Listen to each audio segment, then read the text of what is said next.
Hello. In this video, we're gonna go into a little bit more unhealthy breathy singing techniques. When you sing breathy in a healthy way, you really minimize the tension. There's an amount of tension that you need to keep the vocal cords from meeting fully. It's almost like a little bit of tension keeps them from totally like relaxing into each other.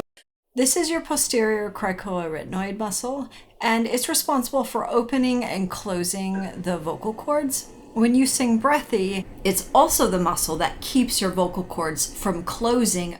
Here's a chart that compares the PCA muscle when you're singing regular versus when you're singing breathy. When you're singing breathy, it's activated, it has a little bit of tension so that you can maintain that gap between the vocal cords. If you add other things, like you add rasp or you add any hoarseness, you then add a bunch of tension to the vocal cords, and I'll show you what that looks like. That I would use very sparingly, and for the most part, try to avoid it. So in this next video, I'm going to sing like raspy and breathy, which is definitely a thing. Here's a pretty breathy and raspy sound. You can see, I'm going to freeze it. My vocal cords are meeting just enough to create a pitch, but there's a persistent glottal gap in between.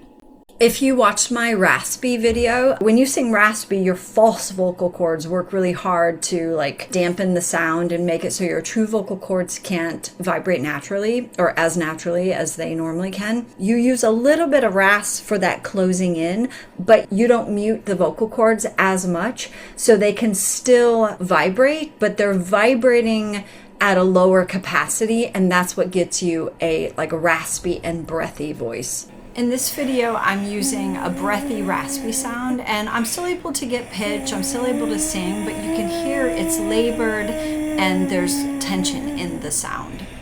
And when I use even more rasp, you can see the cuneiform and the cornicular cartilage really fold in around the vocal cords, whereas when I sing normal, they're stretched out. Here's them really slow down and side by side, and not only is the raspy tone tighter around the vocal cords and it has that space, but the larynx is elevated, so you can see it's actually closer to the camera. I have to really concentrate on maintaining pitch, because once your cords are barely meeting because you're singing breathy and you're adding tension that's involved when you sing raspy, maintaining a specific pitch is very challenging.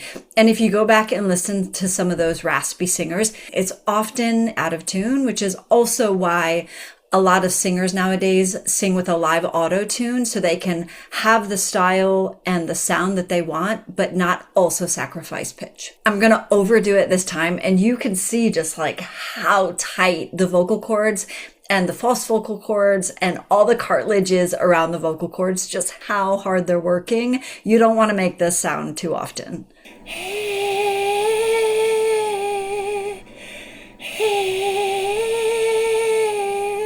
And for comparison, I'm going to go from normal, healthy singing to this raspy, breathy sound to normal to breathy.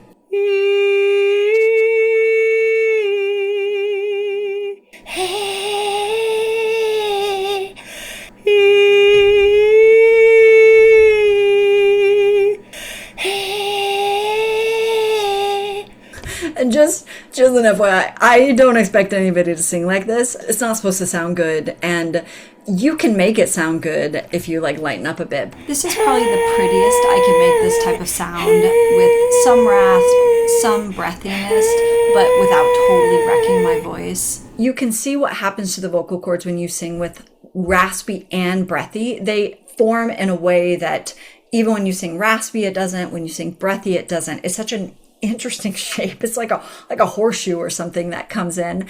And just know that if you add this technique to your voice, it is really tiring, or it is for me.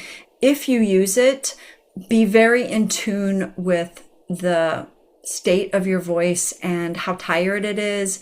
And if you start getting any sort of tickle in the throat or any hoarseness, or even if you have to start clearing your throat a lot, those are all signs from your body that you're working it too hard, or it needs a break, or it just doesn't like what you're doing. Okay, so I hope this is helpful. Bye for now.